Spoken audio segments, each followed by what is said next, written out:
The grain and the glitch. The world for Leo had always been most comprehensible through a filter of digital noise and the soft, electric glow of a monitor. His life was a curated archive of the obscure, the forgotten, the digitally deceased.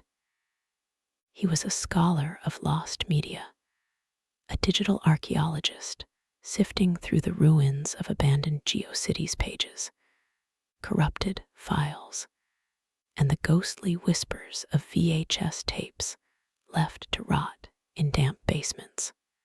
His kingdom was a sublet studio apartment that smelled of stale coffee and overheating circuitry, its walls lined with hard drives that hummed a constant, low-frequency hymn to entropy. His current obsession was a relic from a simpler, stranger time, the jolly Jamboree of Professor Pumpernickel. It was a public domain cartoon from 1928, a 10-minute romp of a pie-eyed dog and a lanky, top-hatted professor engaging in surreal, slapstick antics. The animation was jerky. The film stock was scarred with a lifetime of scratches and chemical decay, and the sound was a tinny orchestra trapped in a can. It was perfect. Leo wasn't interested in the cartoon itself, but in what might be hiding within it. The mythos of lost frames was a cornerstone of his niche hobby, a single cell of animation, spliced in by a disgruntled animator, or as a bizarre inside joke, lasting only 1/24 of a second, invisible to the conscious mind, but perhaps imprinting something on the subconscious. He'd read a forum post, a ghost itself from the early 2000s, that mentioned Pumpernickel containing a sour note, a single frame that didn't belong. The post was dismissed as the ramblings of a crank, its author long since vanished into the digital ether. But for Leo, it was a siren's call. He had spent 3 weeks running the film through every piece of software he owned.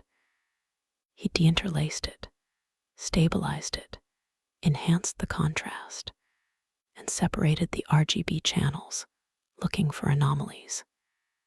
He'd found nothing but dust, hair, and the occasional projector gate jitter. Frustration was beginning to set in, a cold, metallic taste in the back of his throat. It was 2:37 a.m. on a Tuesday.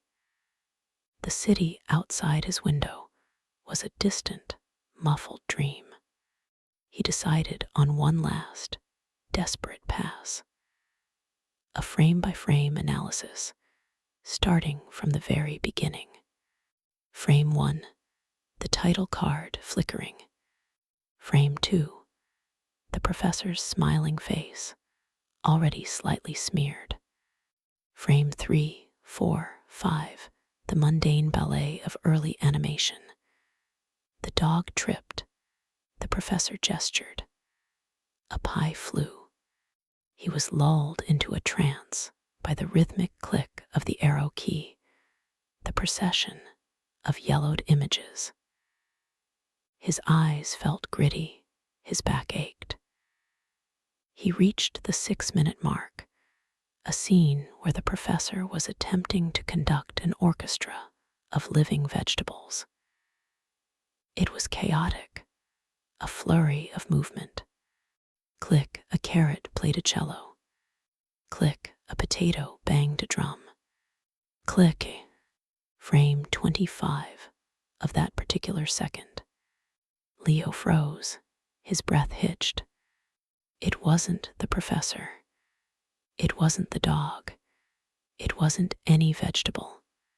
It was a face, a human face, rendered in the same simplistic black and white style as the rest of the cartoon, utterly, horrifically out of place.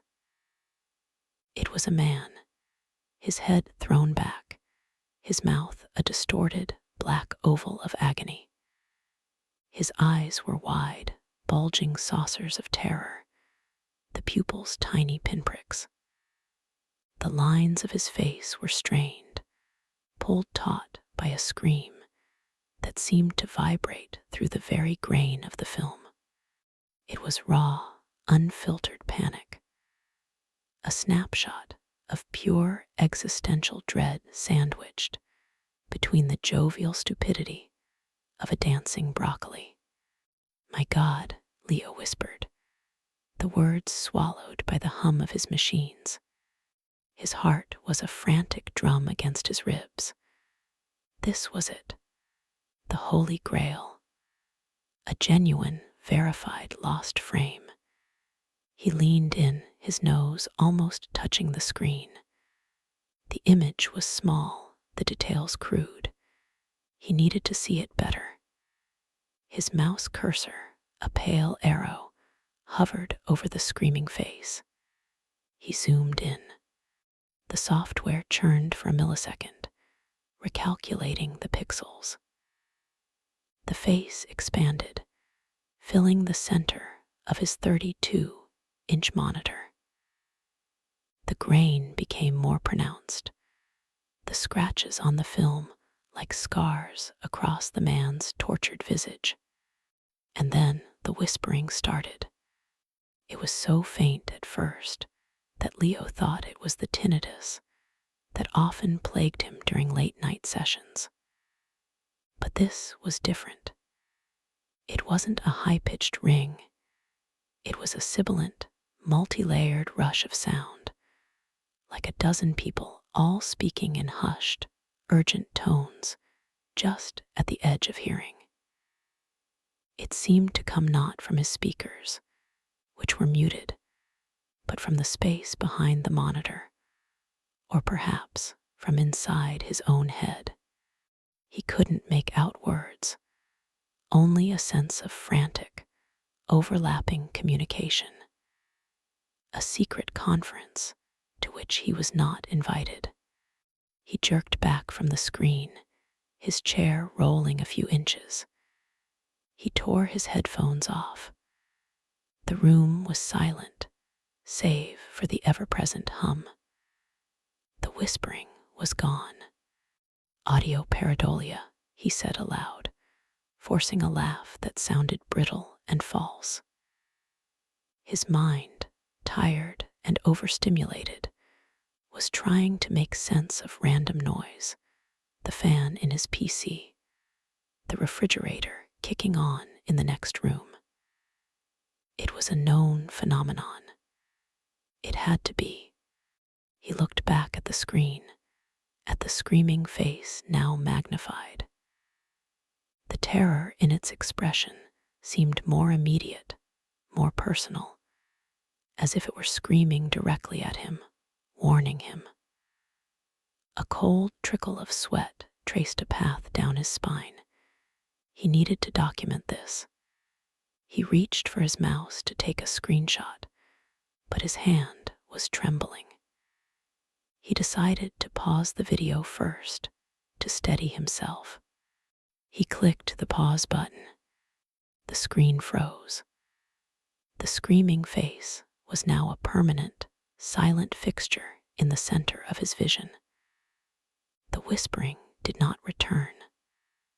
Leo took a deep, shuddering breath and ran a hand through his messy hair. This was a monumental find. He would be a legend on the forums. He started mentally composing his post. Substantiated, anomalous frame in Jolly Jamboree at 06/04/25.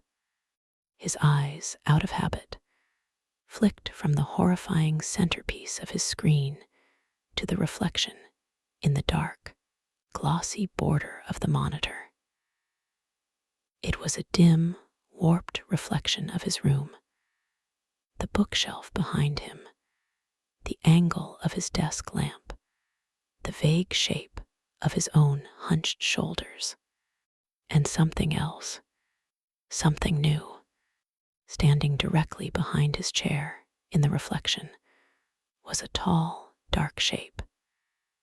It was indistinct, a man-sized smudge of deeper black against the shadows of the room.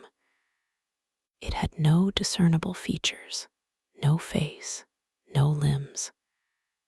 It was simply a presence, a vertical void that absorbed the faint light. It had not been there a moment ago.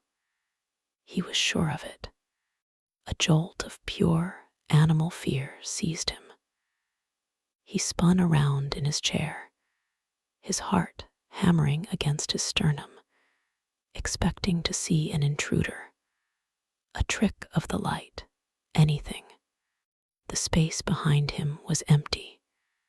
Just his rumpled bed, the closed door of his closet, the familiar clutter of his life. There was nothing there, no dark shape, no presence. He turned back to the monitor, his breath coming in short, sharp gasps. He looked at the reflection again. The dark shape was gone. The reflection showed only what was truly there, an empty room. Logic fought a desperate rearguard action. A trick of the light. A shadow from his desk lamp cast at an odd angle. His tired eyes, strained from hours of staring at a screen, projecting patterns onto the darkness. It was all explainable. It had to be. But the fear was a physical thing, a cold stone in his gut. He looked from the screaming face on the screen to the now innocuous reflection, and back again. The two events, zooming in and the whispering, pausing, and the appearance in the reflection were linked. He knew it with a certainty that bypassed all rational thought. He had found the lost frame, and in doing so, he had opened a door, and something, it seemed, had decided to step through. He quickly closed the video player. The screaming face vanished, replaced by his desktop wallpaper, a serene, high-resolution image of the Andromeda Galaxy. The room felt suddenly, profoundly still. The hum of the computers now sounded like the hungry murmur of a beast. Leo did not sleep that night. He sat in his chair, his back to the wall, watching the empty space where the dark shape had been, listening for the whisper that was not a whisper, and feeling the first, insidious tendrils of a new, all-consuming obsession take root.